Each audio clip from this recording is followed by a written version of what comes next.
ഈശോ മിശിഹായെ സ്തുതിയായിരിക്കട്ടെ. ദൈവനാമത്തിന് മഹത്വം ഉണ്ടാകട്ടെ. ഞാനിവിടെ എൻ്റെ ജീവിതത്തിലുണ്ടായ കുറച്ച് അനുഭവങ്ങൾ സാക്ഷ്യമായിട്ട് പറയാൻ വേണ്ടിയാണ് നിൽക്കുന്നത്. പ്രധാനമായിട്ടും എൻ്റെ പേര് ഐബിൻ. ഞാൻ കോയമ്പത്തൂരിൽ നിന്നാണ് വരുന്നത്. ഇന്ന് രാവിലെ 4 മണിക്കാണ് അവിടെ നിന്ന് പുറപ്പെട്ടത്. ഇവിടെ 10 മണിയായപ്പോൾ എത്തി. ഇപ്പോൾ 27 വർഷമായിട്ട് ഞങ്ങൾക്ക് വീടില്ലായിരുന്നു. ഒരു വീട് മേടിക്കാൻ സാധിച്ചിട്ടുണ്ട്. മമ്മി 2011 മുതൽ ഇവിടെ ചൊവ്വാഴ്ച ദിവസത്തെ ധ്യാനത്തിന് വരുന്നുണ്ടായിരുന്നു. പിന്നെ ആ സമയത്ത് 10ാം ക്ലാസ് പഠിക്കുമ്പോഴും 12നും ഡിഗ്രിക്കും ഒക്കെ ഞാനിവിടെ ഉണ്ടായിരുന്നു. ആ സമയത്ത് മാത്രമേ ഞാൻ ഇവിടെ വന്നിട്ടുള്ളൂ. എനിക്ക് വിശ്വാസമൊക്കെ ചെറിയ കുറവായിരുന്നു. പിന്നെ അത് കഴിഞ്ഞ് 2019 ഒക്കെ ആയപ്പോൾ അതുവരെ ഉടമ്പടിയൊക്കെ എടുക്കുന്നുണ്ടായിരുന്നു. അതിനുശേഷം കോവിഡിൻ്റെയൊക്കെ ഇത് വന്നു കഴിഞ്ഞപ്പോഴത്തേനും അതൊക്കെ മുടങ്ങിപ്പോയി. പിന്നെ ഒരു മരണം ഉണ്ടായി കുടുംബത്തിൽ, ഡിസ്റ്റൻറ്റ് റിലേറ്റീവ്. അപ്പോൾ ആ സമയത്ത് അതൊക്കെ ഉടമ്പടിയൊക്കെ മുടങ്ങിപ്പോയി. പിന്നെ അത് കഴിഞ്ഞ് ഓൺലൈനായിട്ടായിരുന്നു ഉടമ്പടി എടുത്തുകൊണ്ടിരുന്നത്.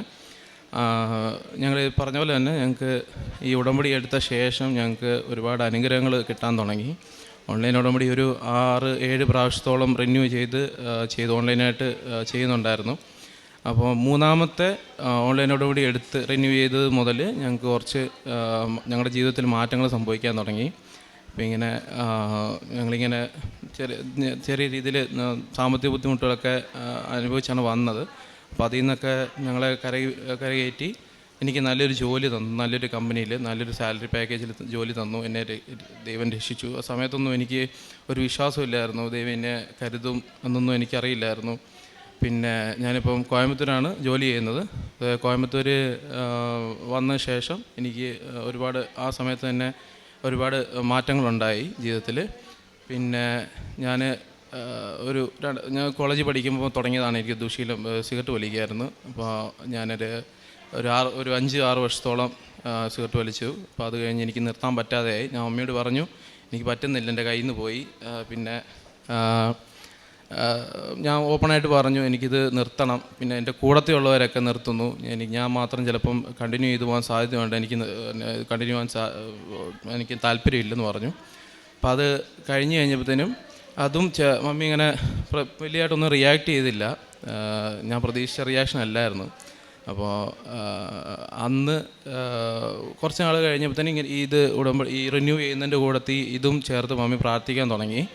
ഈ രാവിലത്തെ അച്ഛൻ്റെ അഭിഷേക പ്രാർത്ഥനയും വൈകിട്ടത്തെ പ്രാർത്ഥനയും എല്ലാം യൂട്യൂബിലൊക്കെ അറ്റൻഡ് ചെയ്യുന്നുണ്ടായിരുന്നു.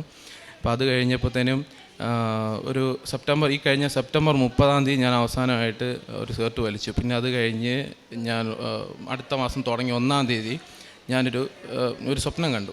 സ്വപ്നത്തിൽ എന്താണെന്ന് വെച്ചാൽ ഞാനിങ്ങനെ സിഗരറ്റ് വലിക്കുന്ന സ്ഥലത്ത് നിൽക്കുമ്പോൾ ഞാനിങ്ങനെ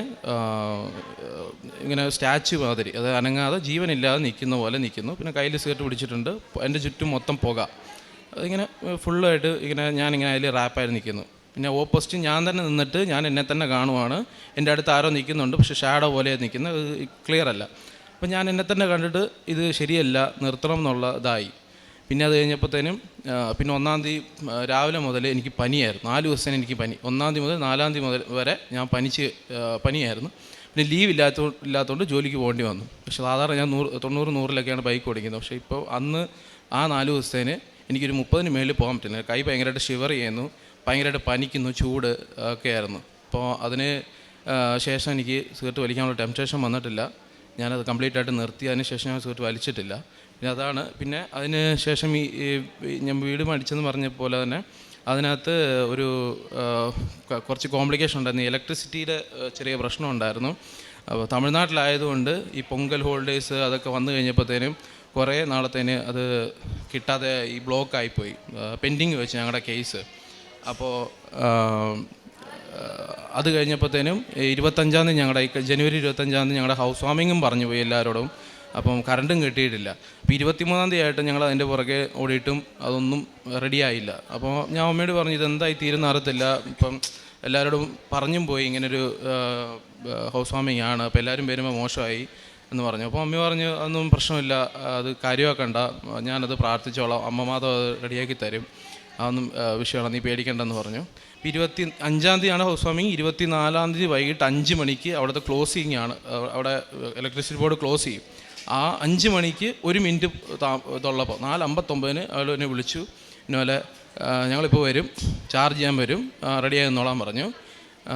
അത് അന്നത്തെ ലാസ്റ്റ് കൺസ്യൂമറായിട്ട് ഞങ്ങളെ ആഡ് ചെയ്തത്, ചാർജ് ചെയ്ത് തന്നു. പിറ്റേ ദിവസം ഞങ്ങൾ ഹാപ്പി ആയിട്ട് ഹൗസ് വാമിങ് നടത്തി.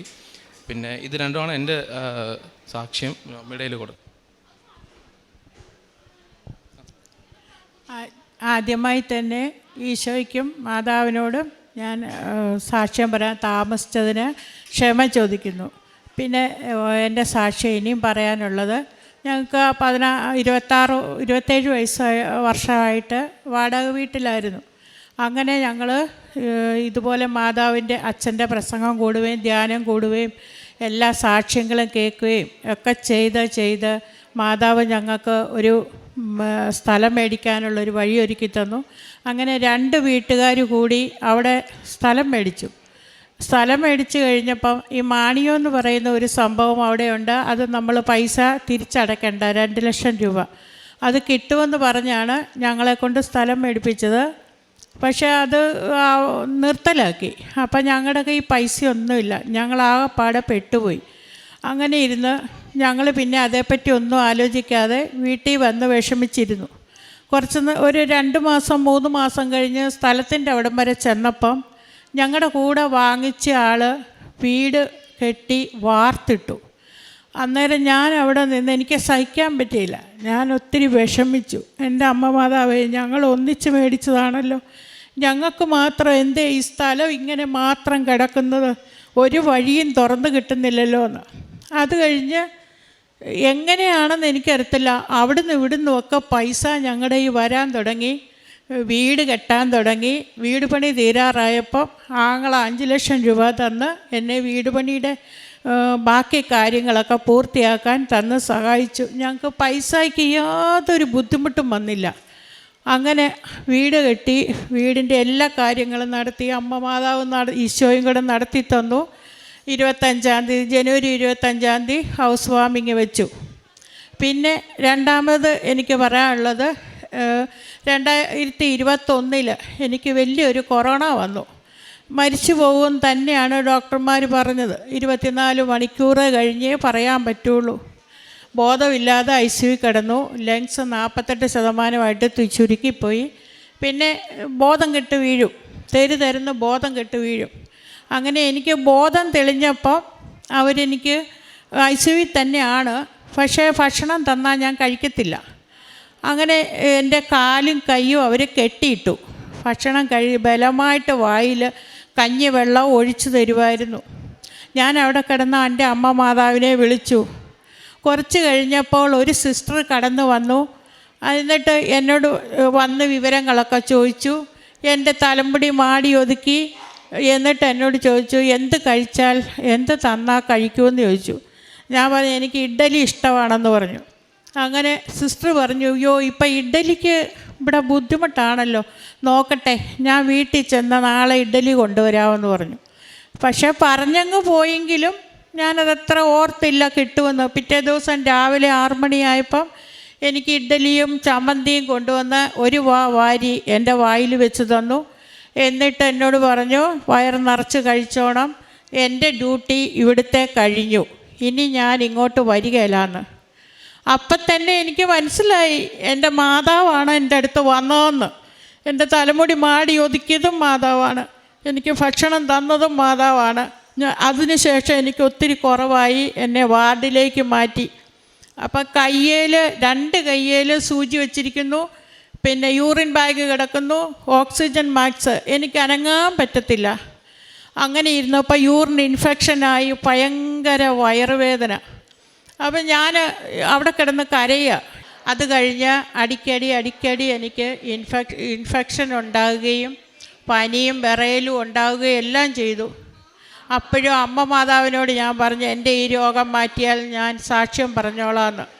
അതിനുശേഷം ഇതുവരെ എനിക്ക് ആ രോഗവും ഇല്ല. പിന്നെ എനിക്ക് ഒരുപാട് എണ്ണിയാൽ തീരാത്തത്ര, വിളിച്ചാൽ വിളിപ്പുറത്ത് പോലെയാണ് എനിക്ക് ഓരോ കാര്യങ്ങളും വിളിക്കുമ്പോൾ നടത്തി തരുന്നത്. എൻ്റെ കണ്ണ് നിറഞ്ഞു കഴിഞ്ഞാൽ എനിക്ക് അപ്പം തന്നെ അമ്മയുടെ അനുഭവം ഉണ്ടാകും. അങ്ങനെ എല്ലാ കാര്യത്തിലും മാതാവ് എൻ്റെ കൂടെയുണ്ട് 100%. അച്ഛൻ്റെ ആരാധന മുടക്കാറില്ല, അച്ഛൻ്റെ പ്രസംഗങ്ങൾ മുടക്കാറില്ല, സാക്ഷ്യങ്ങൾ മുടക്കാറില്ല. പിന്നെ കാരുണ്യ പ്രവൃത്തികളെന്ന് പറയുന്നത്, എനിക്ക് കാലിന് ഷുഗർ കൂടി, സെൻസേഷൻ പോയി, എനിക്ക് ആരുടെയും ആശ്രയം വേണം പുറത്ത് പോകണമെങ്കിൽ. ഹസ്ബൻഡും മോനും ജോലിക്ക് പോകും, അവനുള്ളപ്പം എനിക്ക് ചെയ്യാൻ സഹായിക്കും. അങ്ങനെ ഞങ്ങൾ അത്യാവശ്യം ഭക്ഷണം കൊടുക്കാറുണ്ട്. ഇവിടുന്ന് പത്രം മേടിച്ചുകൊണ്ട് പള്ളികളിലും അറിയാവുന്നിടത്തൊക്കെ കൊടുക്കാറുണ്ട്. പിന്നെ ഡ്രസ്സ് അത്യാവശ്യം കൊടുക്കും. അങ്ങനത്തെ ചെറിയ ചെറിയ കാരണപ്രവൃത്തികൾ ചെയ്യുന്നുണ്ട്. എല്ലാത്തിനും അമ്മ മാതാവിന് ഈശോയ്ക്കും കോടാനുകോടി നന്ദി പറയുന്നു. ജെറമിയ 29:11 കർത്താവ് അരുളി ചെയ്യുന്നു, നിങ്ങളെക്കുറിച്ചൊരു പദ്ധതി എൻ്റെ മനസ്സിലുണ്ട്, നിങ്ങളുടെ നാശത്തിനല്ല ക്ഷേമത്തിനുള്ള പദ്ധതി, ശുഭമായ ഭാവിയും പ്രത്യാശയും നൽകുന്ന പദ്ധതി. അപ്പോൾ നിങ്ങൾ എന്നെ വിളിച്ചപേക്ഷിക്കും, എൻ്റെ അടുക്കൽ വന്ന് പ്രാർത്ഥിക്കും, ഞാൻ നിങ്ങളുടെ പ്രാർത്ഥന ശ്രവിക്കും. നിങ്ങൾ എന്നെ അന്വേഷിക്കും, പൂർണ്ണ ഹൃദയത്തോടെ അന്വേഷിക്കുമ്പോൾ എന്നെ കണ്ടെത്തും.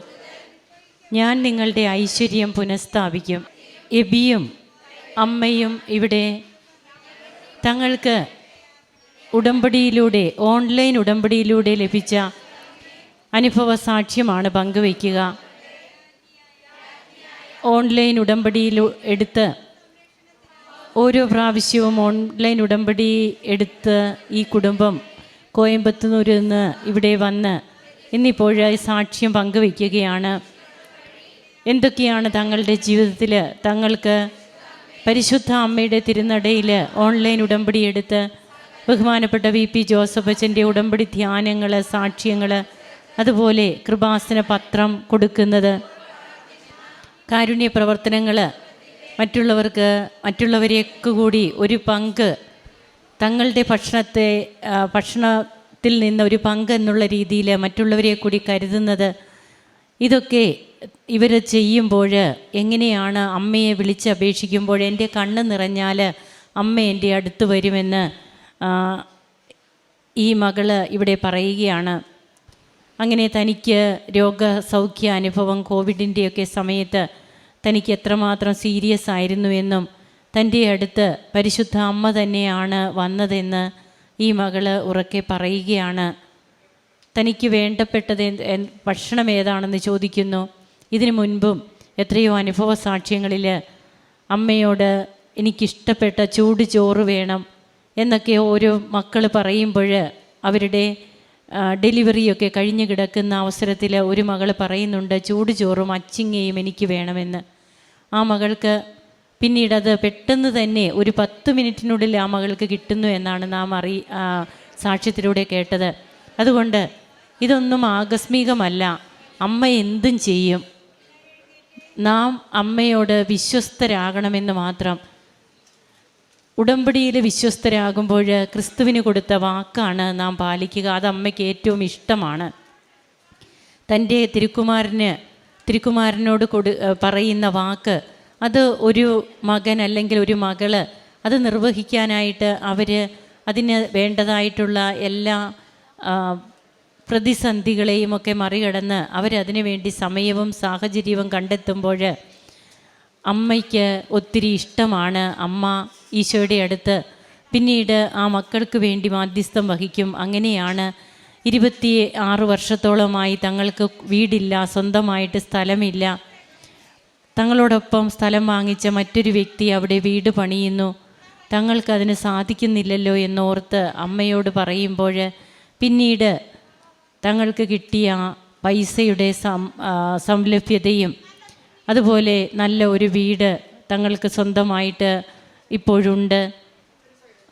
അതിൻ്റെ ഇലക്ട്രിസിറ്റി കണക്ഷനൊക്കെ ലഭിക്കുന്നത്, അതിനുള്ള ബുദ്ധിമുട്ട് 2 മാസമായിട്ടും ട്രൈ ചെയ്തിട്ട് കിട്ടാത്തത്, ഹൗസ് വാമിങ്ങിൻ്റെ തലേ ദിവസം, അതായത് 5 മണിക്ക് ഇലക്ട്രിസിറ്റി ഓഫീസ് ക്ലോസ് ചെയ്യും, അതിന് 1 മിനിറ്റ് മുമ്പെന്നാണ് ഈ മകൻ ഇവിടെ പറയുക. അപ്പോൾ തന്നെ അവർ വരുമെന്നും സാങ്ഷനാകുമെന്നും ഒക്കെ പറയുന്നു. അങ്ങനെ തങ്ങളുടെ ഹൗസ് വാമിംഗ് ഒക്കെ ഏറ്റവും നന്നായിട്ട് നടന്നു. അതുപോലെ തനിക്ക് വിശ്വാസമില്ലായിരുന്നു എന്നാണ് എബി പറയുക. 6 വർഷമായിട്ട് താൻ അഡിക്റ്റ് ആയിരുന്നു പുകവലിക്ക്. ആദ്യം അത് വെറുതെ തുടങ്ങിയതാണെങ്കിൽ, ആരും അറിയാതെ തുടങ്ങിയതാണെങ്കിൽ, പിന്നീട് അത് മാതാപിതാക്കളോട് പറയുന്നുണ്ട്. എന്നാൽ തനിക്ക് അതിൽ നിന്ന് മോചനം കിട്ടാൻ അതിനൊരു സാധ്യതയുമില്ല എന്നൊക്കെ എബി ചിന്തിക്കുമ്പോൾ അതും ഓൺലൈൻ ഉടമ്പടിയിൽ നിയോഗം വയ്ക്കുന്നു. ഈ മകന് അമ്മയുടെ ഒരു ദർശനമുണ്ടാകുന്നു. പിന്നീട് അതിൽ നിന്ന് പൂർണ്ണമായിട്ടുള്ള വിടുതലാണ് കിട്ടുന്നത്. ഇപ്പോഴങ്ങനെ ഒരു ചിന്ത പോലും തനിക്കില്ല എന്ന് ഈ മകൻ പറയുകയാണ്. അതുപോലെ തൻ്റെ വിശ്വാസവും വർദ്ധിക്കാനിടയായി. അങ്ങനെ ഇന്ന് കുടുംബം ഒന്നിച്ച് ഇവർ അമ്മയും മകനും ഇവിടെ വന്ന് നിന്ന് സാക്ഷ്യം പങ്കുവയ്ക്കുമ്പോൾ പരിശുദ്ധ അമ്മ എങ്ങനെയാണ് ഇന്ന് നമ്മുടെ ഇടയിലേക്ക് അമ്മ ഇറങ്ങി വരുന്നത്. അമ്മ ഓടി നടക്കുകയാണ്. നാം വെയിറ്റ് ചെയ്യാത്ത കുഴപ്പമേ ഉള്ളൂ. നമുക്ക് ക്ഷമ വേണം. നാം വെയിറ്റ് ചെയ്യണം. വെയിറ്റ് ചെയ്താൽ അമ്മ ഈശോയുടെ സമയത്തിന് നാം നമ്മെ തന്നെ വിട്ടുകൊടുക്കണം. നമ്മുടെ സമയമല്ല. എനിക്കിപ്പോൾ ഇത് കിട്ടണം, ഇപ്പോൾ തന്നെ സംഭവിക്കണം. അതിനേക്കാൾ ഉപരി നാം വായിച്ചു കേട്ട തിരുവചനം പോലെ നമ്മെക്കുറിച്ച് ശുഭമായ ഭാവിയും പ്രത്യാശയുമുള്ള ദൈവത്തിൻ്റെ അടുത്ത് നാം നിന്നു കൊടുത്താൽ ദൈവം നമ്മുടെ ജീവിതത്തിൽ പ്രവർത്തിക്കാനായിട്ട് ഇറങ്ങി വരും. നമുക്ക് കരങ്ങളടിച്ച് ഈ കുടുംബത്തെ സമർപ്പിച്ച് ദൈവം ഇവർക്ക് നൽകിയ എല്ലാ കൃപകൾക്കും ദൈവത്തെ മഹത്വപ്പെടുത്താം. ഈശോയെ നന്ദി, ഈശോയെ സ്തുതി, ഈശോയെ ആരാധന. അത്യപൂർവ ദൈവാനുഭവങ്ങൾ ഇനി നിങ്ങൾക്കും സ്വന്തം.